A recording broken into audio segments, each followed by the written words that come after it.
Professor, afinal, qual a diferença entre falsidade material e falsidade ideológica? E mais, qual seria a relação desses dois crimes com o crime de uso de documento falso? Opa, minhas superalunas, meus superalunos e também você que sempre prestigia nossas publicações. Excelentes perguntas para iniciarmos o episódio de hoje.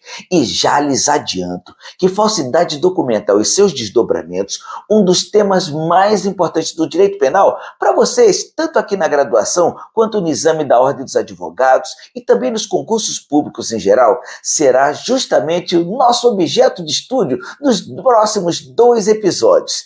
Na aula de hoje, nos dedicaremos ao estudo do crime de falsidade material, enquanto nos episódios seguintes trabalharemos os crimes de falsidade ideológica e de uso de documento falso. Portanto, como já vamos começar, meus alunos, não se esqueçam, esse canal é de vocês. Ele foi desenvolvido para te dar suporte, para te ajudar a entender com mais facilidade os segredos do direito penal e da legislação penal em geral. Assim, se ainda não estão inscritos, se inscrevam aí no nosso canal e também ativem o sininho e as notificações para vocês serem informados em primeira mão assim que nossa equipe postar uma nova aula. Daí, se gostarem, deixem sempre o seu like. E pessoal, não mude de canal, porque o nosso novo episódio começa já já. É rapidinho, daqui a 10 segundos, logo após o meu super diretor liberar a vinheta de abertura.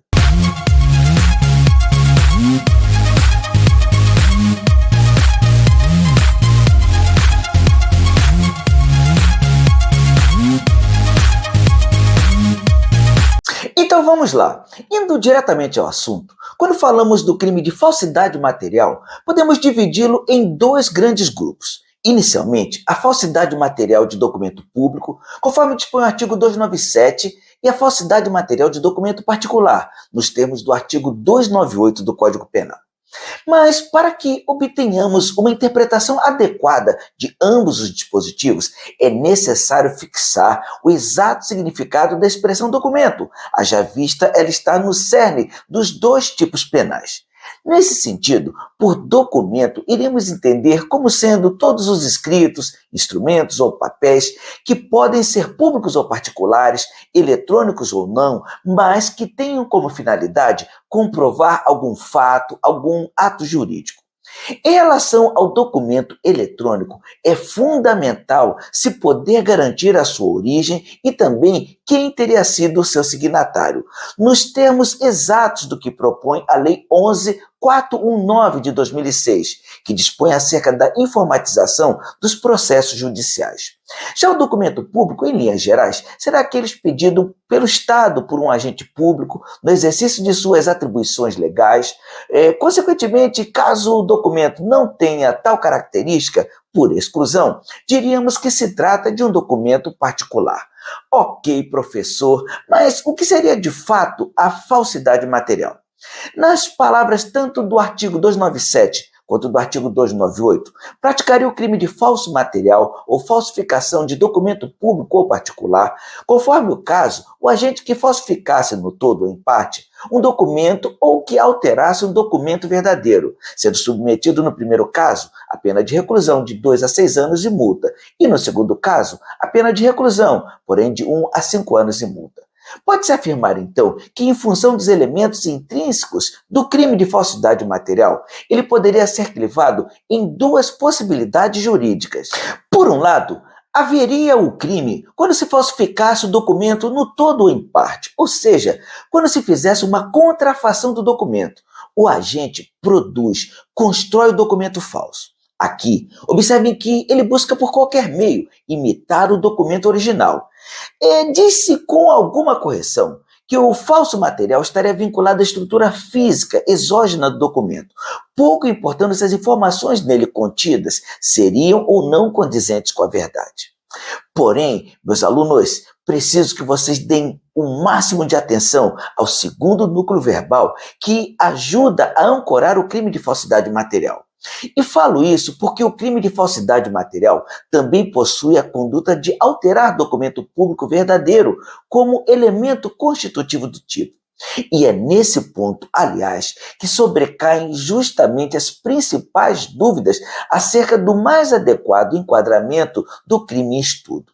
Percebam, então, que qualquer tipo de modificação feita em um documento verdadeiro, ou diria, para facilitar ainda mais, toda alteração que seja feita em um documento já pronto, irá nos conduzir à conclusão de que se trata do crime de falsidade material.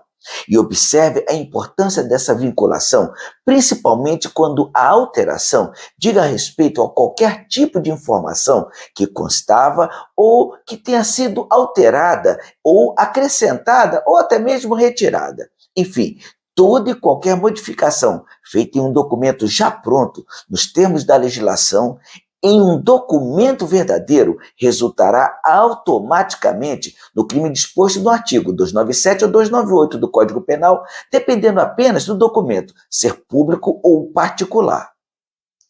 Ilustrativamente, cite-se a hipótese do sujeito que acrescenta em sua carteira de habilitação a letra A, quando ele apenas era habilitado na categoria B.